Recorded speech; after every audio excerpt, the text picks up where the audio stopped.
আসসালামু আলাইকুম। সবাই কেমন আছেন? আশা করি সবাই ভালোই আছেন। আজকে আমি আপনাদের জন্য একটা দেশি স্বাদের বিদেশি মাছ রান্না নিয়ে চলে এসেছি। শুনতে খুব অবাক লাগছে না? দেশি স্বাদের বিদেশি মাছ। আসলে আমরা যারা দেশের বাহিরে থাকি তারা তো আর দেশের মাছ ওই রকম খেতে পারি না। তো তাই ট্রাই করেছি যে সামুদ্রিক মাছ দিয়ে কিভাবে দেশের একটা স্বাদ পাওয়া যায়। ভিডিওটা শুরু করার আগে আরেকটা কথা আপনাদেরকে বলি, ডেসক্রিপশন বক্সে আমার সব ভিডিওর লিংক দেওয়া থাকবে। প্লিজ যদি ভালো লাগে তাহলে একবার চেক করে দেখবেন, আর অবশ্যই আমার ভিডিওটাকে সাবস্ক্রাইব করবেন। তো চলেন দেখে নিয়ে যাক এই ফিশ কারি রান্না করতে আমার কি লাগছে। অবশ্যই প্রথমে ফিশ লাগবে। আমি কিছুটা ফিশ নিয়েছি, এটা সামুদ্রিক ফিশ। এটাকে এখন আমি তেলে ভাজবো।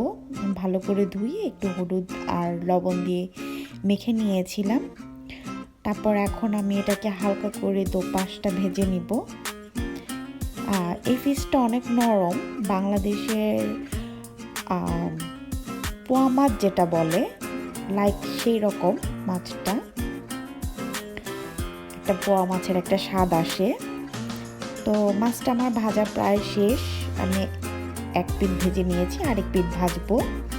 তো চলেন দেখে নেওয়া যাক আর কি লাগছে। পেঁয়াজ, একটা টমেটো আর কিছুটা কাঁচামরিচ। এখন আমি একটা পাতিলে কিছুটা পরিমাণ তেল দিয়ে তেলটা গরম করে তার মধ্যে পেঁয়াজ দিয়ে দিয়েছি। পেঁয়াজটাকে একটু লাল করে ব্রাউন করে ভেজে নিতে হবে, যাতে পেঁয়াজের সব পানিগুলো বের হয়ে আসে। লাইক আমরা যে পেঁয়াজ বেরেস্তা করি একরকম সেরকমই পেঁয়াজ বেরেস্তা করে নিতে হবে। তো এটা একটু করতে একটু সময় লাগে, একটু ধৈর্য ধরে করতে হবে, এই আর কি। তো আমরা এখন পেঁয়াজটা ভেজে নিচ্ছি। আমার পেঁয়াজটা প্রায় হয়ে এসেছে। আরেকটু হবে, আমি আরেকটু হওয়ার জন্য ওয়েট করব। আর এটাতে যা যা লাগবে মশলা আমি এখন বলে দিই, কারণ আমি তখন আপনাদেরকে দেখাইনি। মশলা শুধু লাগবে হলুদের গুঁড়া, মরিচের গুঁড়া আর হচ্ছে ধনিয়া গুঁড়া। সেটা আপনারা পরিমাণ মতো দিবেন, যে যতটুকু পরিমাণে খান। কেউ ঝাল বেশি খায়, কেউ ঝাল কম খায়। আর অবশ্যই লাগবে লবণ। আর আরেকটা জিনিস লাগবে, সেটা হচ্ছে ধনিয়া পাতা।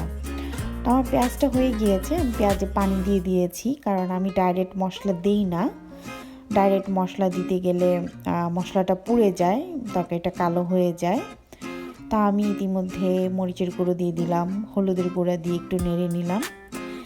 তারপর এখন একটু ধনিয়া গুঁড়ো দিলাম, দিয়ে এখন ভালো করে এটা একটু মিক্সড করে নিব। তারপর ততক্ষণ পর্যন্ত ওয়েট করব যতক্ষণ না পর্যন্ত আমার এই পেঁয়াজের মশলাটা কষে আসে।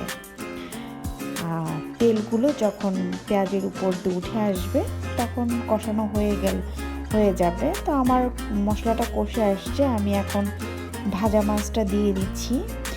এই ভাজা মাছটা দিয়ে বেশিক্ষণ নাড়া যাবে না, হালকা আলতো করে একটু নেড়ে তারপর আমি একটু পানি দিয়ে দিয়েছি পরিমাণ মতো। আমি বেশি পানি দেই নেই, কারণ এটাকে আমি ভুনা করব, ঝোল করব না। তো আমি এটাতে কিছুটা পরিমাণ পানি দিয়ে ভালো করে মাছটাকে পানিতে মশলাতে ডুবিয়ে একটু নাড়াচাড়া করে আমি টমেটোগুলো দিয়ে দিলাম, সাথে কাঁচামরিচও দিয়ে দিলাম। তারপর আমি এখন ওয়েট করব এটা জাল হওয়ার জন্য, মানে প্রপার একটু সেদ্ধ হওয়ার জন্য।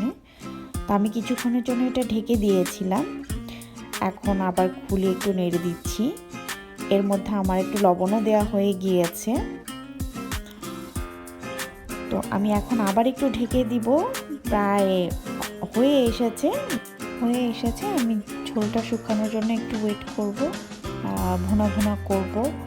তো আমার এটা হয়ে গিয়েছে, আমি একটা বাটিতে বেড়ে নিয়েছি।